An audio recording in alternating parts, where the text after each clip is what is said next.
Thank you for tuning in to the latest edition of the 12 Kyle podcast. Whether you're listening during your commute, while working out, or just relaxing at home, we appreciate you. Every download, every listen, and every subscription means a lot. Up next, the 12 Kyle podcast. Ladies and gentlemen, thank you for listening. Thank you for downloading. And thank you for subscribing to the latest edition of the 12 Kyle podcast. I am your boy, 12 Kyle. I want to thank you all for tuning in as you do each and every week. On this episode, I want to throw out a scenario to you that I got on TikTok. It came from my homie, Baylor the Great. You know him, you love him. You've heard his podcast, BTG for President and Open Run with BTG. That's my boy. He's been on here several times. He sent something to me on TikTok, and it was a scenario. And I'm going to read to you the scenario. And when I saw it, I was like, this is a podcast episode. So the scenario goes a little something like this. You wake up and it's back to 1995. There's no Wi-Fi. There are no cell phones.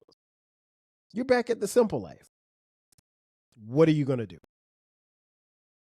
And when I saw that, I immediately thought, like, this is a podcast episode. So, Baylor, I know you're listening. Here's what I would do.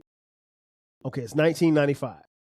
One of the first things that I'm going to do, I'm going to take whatever money that I had in 1995. And it wasn't a lot.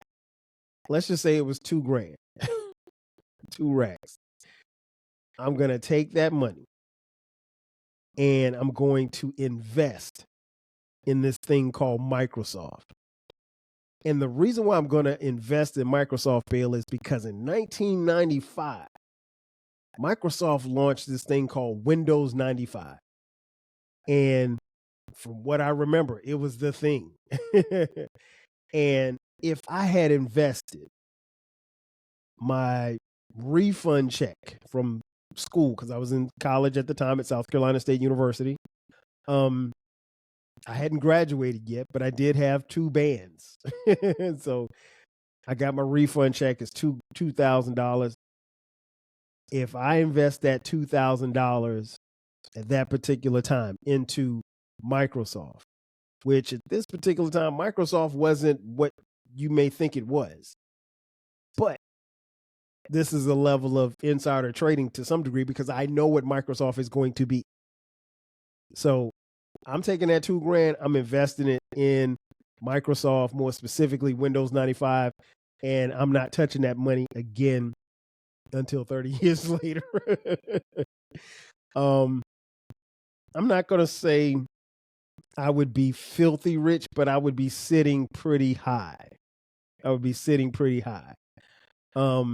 So yeah, that would be one of the first things that I would do. I would invest in Microsoft because, like I said, in 1995, Windows 95 got launched, and it was everything. And I think a lot of us didn't understand the impact or where it was going because there was a thing called the internet that was really about to come upon us. It hadn't hit us just yet, but it was out, and it was the information highway. It was a place where you could get any and everything. And, you know, to live in a world without the internet is what we did up until that point. Now, a lot of you listening and watching on YouTube, thank you for watching. A lot of you don't know what the world looked like without the internet. And it's not your fault. Some of you weren't born yet, right? So I'm not speaking down to you, but I mean, like, we had an idea as to how to make things happen without the advent of technology, meaning the internet. And as I mentioned, there was no Wi-Fi, no cell phone. There were cell phones, but nobody could afford cell phones back then. So that was something I would do. You know what else I do, Baylor? If I woke up and it was 1995, no Wi-Fi, no cell phones, and I'm back to the simple life, you know what I would do? I would not have cheered when they read the OJ verdicts. I mentioned before on an episode that I did a couple of years ago. It was called They Died, We Cheered. I wouldn't have cheered. And it's not because, and I mentioned in the episode, and it's worth repeating. As many of you know, O.J. Simpson was acquitted of murder of two people, his ex-wife, Nicole Brown Simpson, and her friend Ron Goldman. And we all know the story. O.J., was found innocent. Well, he was found not guilty, excuse me, because there's a difference. He was found not guilty. And again, I was on a college campus, and I just remember being in the dorm when we got the news that the verdicts were going to be read.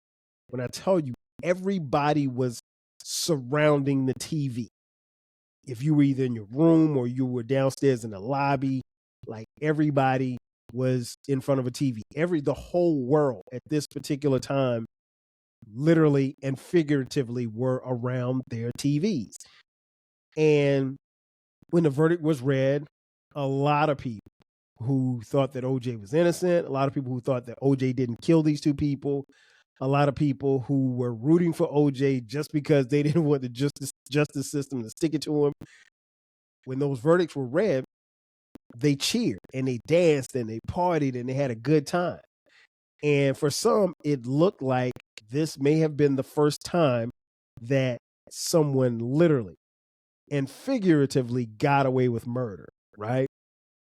And it was for the world to see. Now, I'll be the first to admit, I didn't watch the entire OJ trial. I wasn't up on it, because I was in class, right? So, but I knew enough and watched enough to know that it was something that, was a spectacle. I mean, like, literally, it was the trial was covered. It was so popular that it was covered on network TV every single day. So imagine you tuning in to watch your favorite game show or, your favorite soap opera in the afternoon. You tuning in to watch The Young and the Restless, and you can't watch it because the OJ trial is on every single day for the better part of 6 months, I think. I think that's how long the trial was. Nonetheless, I would not have cheered. I don't think for a second that O.J. Simpson did not kill those two people. And at the very least, Baylor, if he didn't kill him, he was there when it happened. So I don't think O.J. didn't do it. And I can't, based on what I know back then and what I know now, they never could prove his total whereabouts as to when it actually happened. So that leads me to believe that at the very least, because I don't know how you could murder two people at the same time. But then again, I've never thought about murdering two people at the same time, but that's another story. I don't know that he wasn't there. So if he was there, at the very least, something tells me he had a hand in it, right? So I would not have cheered on October 3rd. I wouldn't have. I would not have. Another thing, I wake up, it's 1995. There is no cell phones. There's no Wi-Fi. What am I doing? Baylor. I'm going to the Million Man March in Washington, D.C. That was something that I really wanted to do. I just didn't have the time nor the money to go as a college student. I was playing football at the time. We were in the middle. I want to say that was that had to be in the spring, I think. So we had spring practice. And I knew a couple of people that went. But no, I wasn't trying to go. I mean, I wanted to go. I just didn't have the funds. So I would have definitely gone to the Million Man March. Million Man March, as many of you know, led by the Nation of Islam's Minister Louis Farrakhan. Minister Farrakhan is someone who said a lot at that particular time. Some would call him controversial. I wouldn't call him controversial, but he spoke a lot, and a lot of people had problems with what he had to say. I think there was a lot of truth in what he said, in some of the things he said. And if you went to, or if you were like me, a student at South Carolina State University, we had a different kind of feel for Minister Farrakhan because of his nephew, Aaron Muhammad. As many know, or maybe probably a lot of you don't know, Aaron Muhammad, which was Louis Farrakhan's nephew, was a student at South Carolina State University. And one day, and Aaron was like one of the most popular kids on campus. And I mean, we're talking about a campus of like 6,500 kids. He was one of the most popular kids on campus. He was in student government, the whole night, a really positive young brother. I mean, sharp, always, dressed to the T, bow tie, the whole nine. Never met a stranger. One day, Aaron was found hung in his dorm room. Now, that sent shockwaves through our campus. Minister Farrakhan and the Nation of Islam came to our campus. People were questioned. The police were there. But they could not identify that if someone did, because here's the thing. Knowing Aaron the way, and I didn't know him that well, but I knew of him and knew, had a couple of conversations with him. He didn't really seem like the type that would take his own life, right? And so people expected or suspected that there was foul play. The police were not able to determine that there was any foul play, but nonetheless, I said all that to say this: as sad as it was, there was a level of compassion and love for Minister Farrakhan on our campus. So, and this happened, I think Aaron died in 93, 94. And so when Minister Farrakhan organized the Million Man March, there were kids who were on buses from our school that went to the Million Man March. Unfortunately, like I said, I didn't go, but barely, if I got a chance to go, I would go. It's 1995. I wake up. We're back 30 years. What am I doing? I'm cussing my position coach at South Carolina State the hell out. I'll tell this story again, and I'll be brief in the story. I had an issue with my position coach, who I'm not going to name his name. If you know, you know. But I actually got suspended for a game for breaking curfew. Now, young 12 Kyle breaking curfew was problematic in and of itself because technically I was in the dorm. I was not in my room, but I was not in the dorm. I mean, I was in the dorm. But it is what it is. I tried to, plead my case that to no avail, nothing happened. So I get suspended for a game, right? So I get suspended for, we were playing, where were we playing? We were going to, Bethune-Cookman. We were supposed to be going to Bethune. So we didn't go to Bethune. I mean, the team went to Bethune. I went home. And I came back and I practiced back in the starting lineup, everything, no problem, the whole week. And then so Thursday, we had, at our Thursday practice, the coach announced who's, dressing out for the game. And this particular week, we were playing against Delaware State, and it was our homecoming. And again, keep in mind, I was the starting wide receiver. And so as the coach is calling the names, he gets to the number 12. He goes from he went from like number 11 to number 13. And I'm like, well, why didn't he call my name? And this is my position coach that's saying this. And so he then tells me, so I said, well, coach, why did you call my name? He's like, well, we're going to suspend you for this game. I was like, well, I just served my suspension last week. And he was like, oh, this is a 2-week suspension. And I was like, for what? He was like, for breaking curfew. I was like, who? No, listen, there were a couple other people that got suspended for that previous game against Bethune-Cookman. So I wasn't the only one. But I was the only one serving a 2-game suspension. And so I petitioned it. I had a meeting with my position coach, our head coach, Coach Jeffries. And, I was obviously pissed off about it because here's the thing. It's homecoming. Not only is it homecoming, but it's my senior year, right? So what you're telling me is that I'm not going to play in the homecoming game my last year on this campus, you got to be out your fucking mind. And so I handled it with class and grace. My parents called, and here's the thing, because my head coach is a family friend. I mean, like, he's known me since I was a little boy. But my position coach and I just didn't get along. And I don't know what the problem was, because if you listen to this podcast, I'm willing to bet that most of you probably think I'm an easy guy to get along with. I will say that. I'm not a troublemaker. But if given the opportunity to relive 1995 again, Baylor, and I'm in that situation again, I'm cussing his ass out. I kept it cool. I was disappointed. I was frustrated, but I never let them like see me. I didn't want to be an asshole or be a cancer on the team. But this is my senior year on the field. Like, I will never get that game back. And small side note, we ended up losing the game. So I'm on the sidelines in street clothes, and we lose the game. Can't say I was rooting for us to lose, but let's just say I wasn't that sad.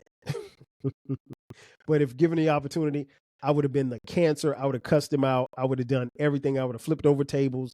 I would have acted an ass from that point until the last game of the season. But, you know, I played it cool, and I was the nice guy about it. And I think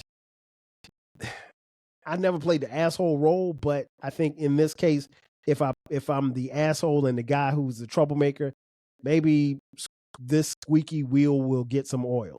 Who knows? But yeah, Baylor, I'm cussing his ass out.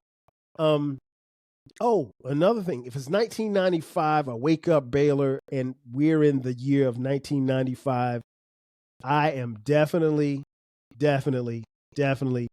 getting word to Biggie and Tupac to knock it off.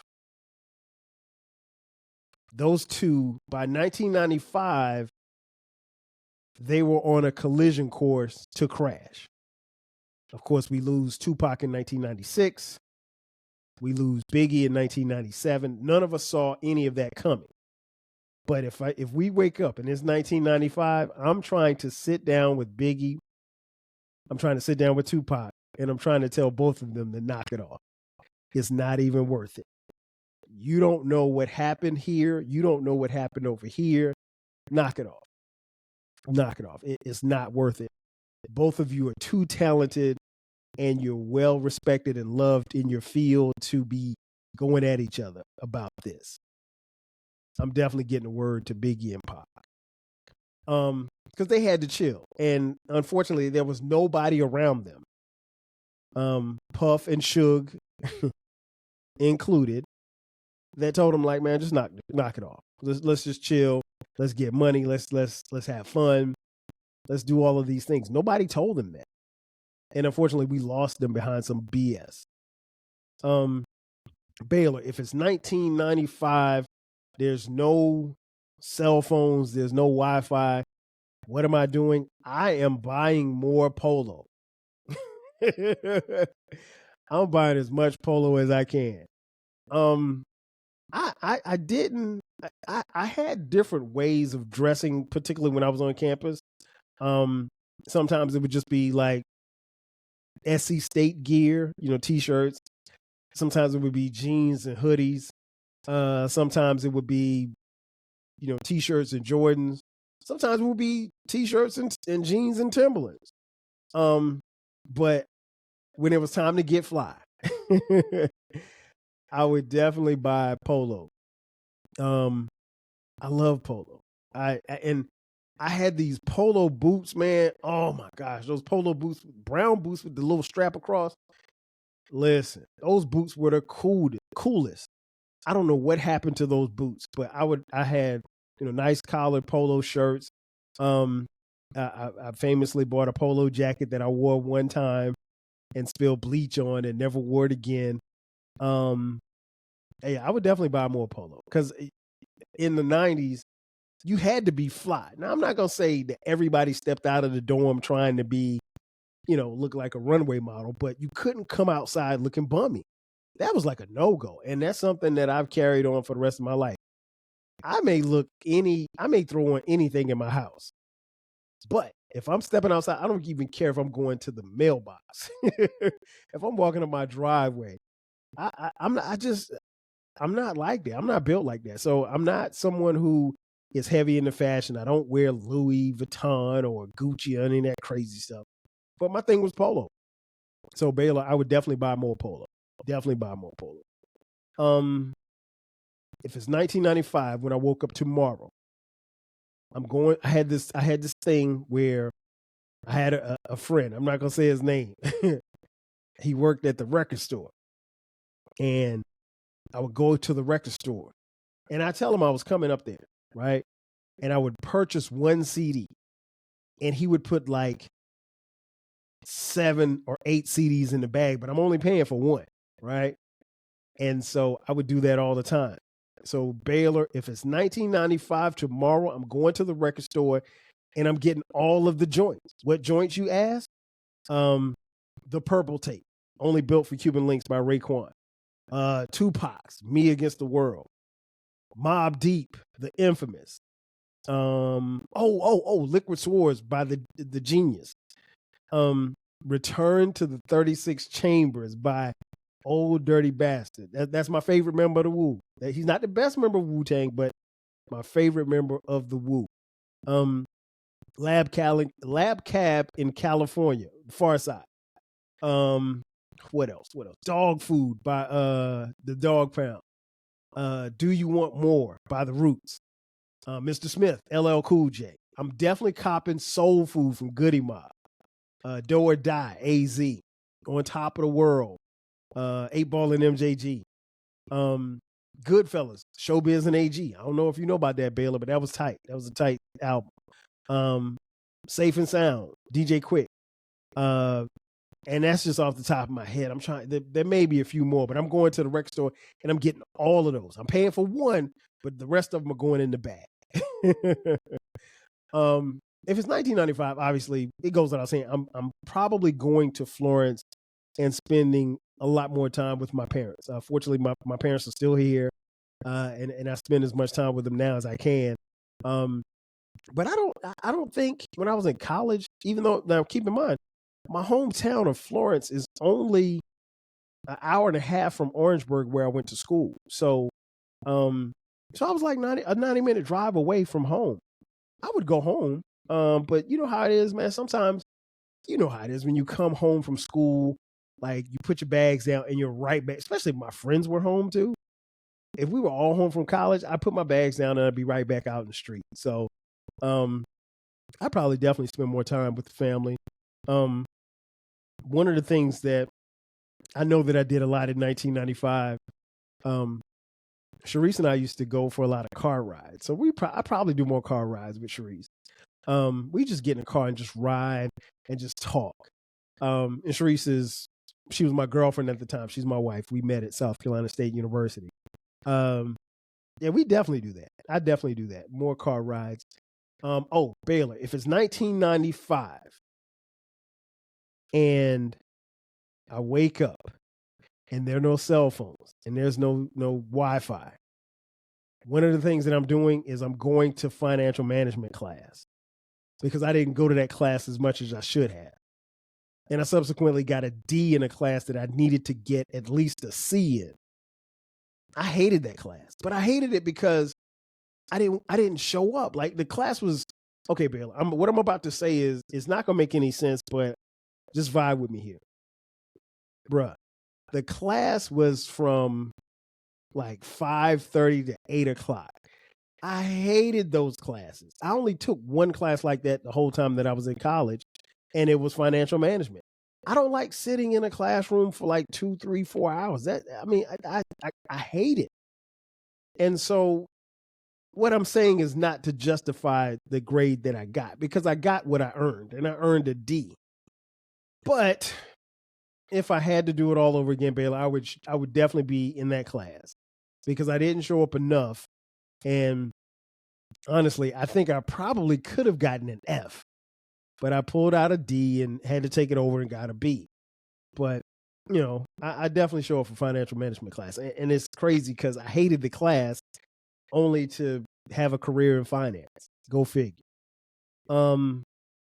If it's 1995, I'm definitely hanging with my teammates in the dorm and in the locker room. Some of the best times, some of the most broke times that I've ever had was in the dorm at Bethea Hall, in the dorm at Mitchell Hall on the campus of South Carolina State University. And some of the funniest times was in the locker room at Oliver C. Dawson Stadium. A lot of stories I cannot and won't tell because I need to protect myself as well as the guilty parties. But we had a ball, and there's no other brotherhood like the brotherhood that we had on that team. We had just won the national championship in 1994. And so repeating as champions was something that we were trying to do. We fell short of it because of jackass coaches like the one that I had, but that's another story for another day. But those are the best times. So I'm obviously doing that. I think that goes without saying. And last thing, Baylor, I'm probably doing, if it's 1995, when I wake up tomorrow, I'm definitely going to Mr. Wings. Mr. Wings was this guy who had a little wing place right on the back end of the campus. It was like a little, I guess it was an early pop-up shop, I guess. And Mr. Wings would serve 10 wings for $2 on Monday nights. Man, listen, now they were just regular wings, the fried wings, but they weren't, or you could get like buffalo wings. There were no lemon pepper, no honey lemon pepper, nothing like that. But those are some of the best wings. And I mean, like, where else can you get wings for $2? 10 wings for $2? Man, I just got wings the other night. 10 cost like $18. There's no place in America you're going to get 10 wings for $2. But Mr. Wings had really good wings, so I'm definitely doing that. So that's going to do it for me. I want to thank everybody for tuning in. I got to shout out and salute Baylor, man. I mean, he sent this to me just not even as something to make content for, but in 95, that's what I'm doing, man. 95 was 30 years ago, and it doesn't seem or feel like that. It can, once you get outside and you start running around, or you go to the gym, or you go for a walk and your body's aching and you have parts of your body that's cracking or what have you. But yeah, if it's 95, man, that's what I'm doing. But the cool part about 95 is that I remember it just like it was yesterday, because in a lot of ways it really was. Ladies and gentlemen, that's going to do it for me. Thanks again for checking out this edition of the 12 Kyle podcast. Be sure to subscribe to the podcast. We drop new episodes every Sunday and every Thursday at midnight. If you're on social media, hit us up, 12 Kyle podcast across the board. If you'd like to contribute financially, hit us up, $TWELVEKYLE on the Cash App. Also, we have merch. Look at the description box, click the link that says merch. You can buy 12 Kyle podcast t-shirts, hoodies, as well as coffee mugs. We got it for the low. And also, we have a new baby. It is called the Rap Soul Podcast. It is the best music podcast that you've never heard. On that podcast, we talk about music and artists from the 80s, the 90s, and the 2000s when it comes to hip hop, rap, soul, and R&B. So do me a favor. Check us out on YouTube or wherever you're listening to this podcast. The Rap Soul Podcast is something that you definitely need to tune into and share it with a friend. Again, ladies and gentlemen, that's going to do for me. I am your boy, 12 Kyle. I'll catch you guys next time. 5,000. Yeah. Thanks again for listening to this episode of the 12 Kyle podcast. If you enjoyed this episode, make sure that you hit the subscribe button and share this podcast with a friend who needs the 12 Kyle podcast in their life. Every listen, every download, and every share helps us grow. Thanks for being a part of the 12 Kyle podcast community. We appreciate your support. We will catch you next time. 5,000.